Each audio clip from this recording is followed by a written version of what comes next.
Chad from Proform Physical Therapy.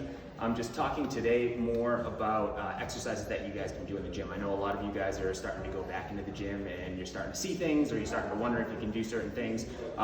One of my favorite exercises is a dip exercise. I'm just finishing up with chest today. So the one thing I want to talk about is number one, proper form of the dips, because I see this done so improperly so many times. I want to make sure that you're doing it in a safe manner, but I also want to talk about positioning with the dip, as well as if you decide to add load, how you can go about doing that. All right, so the first thing I want to say is you'll usually see the dip bars, some of them will be straight, some of them will be angled, okay? It is important to note which way you're facing. A lot of people say it doesn't matter. Some people don't care. It matters to me. So whenever I'm focusing on triceps, I'll tend to want to be more kind of in.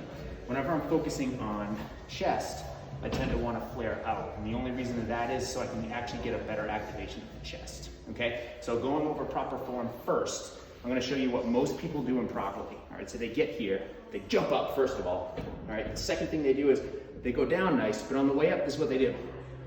Push back up the straight. It's like a seesaw. All right, that's an improper dip. Okay? Proper dip is coming down, leaning, and then keeping that forward lean all the way straight through. Okay? The second thing you're going to want to note is with the shoulders, you don't want your shoulders to drop. All right? You want to keep your shoulders activated the whole time. All right? Shoulders activated, forward lean, keep that forward lean, back up. The third thing to note is when you're going down, you don't want to push through your hands. All right? You actually want to pull the bars in towards your body. Okay? So when you're going down, all right, don't push down through the bars. Push down through the bars, but pull in at the same time, like you're trying to bring the bars in toward your body, and squeeze that chest up at the top. Down, squeeze in at the top, making sure you're leaning forward. Okay? Once you've mastered that without weight, then you can decide to add load. If you're gonna add load, some gyms will have it, some gyms won't. There's something called the dip belt. This is called, it's made by Spud.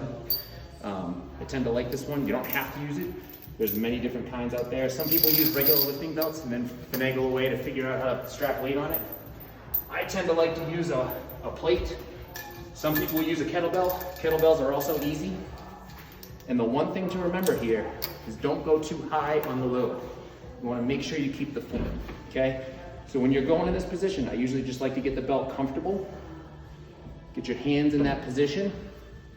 When you get up to the top, don't lose your form. Don't drop in. Stay up. Keep that lean forward. And then keep that lean forward on the way up. Squeezing those bars in toward your body. And notice when I'm going up, I'm not fully extending, right? You want to keep the tension. Time under tension, okay? Do as many reps as you need to, all depending on your programming, and then that's how you do a proper dip.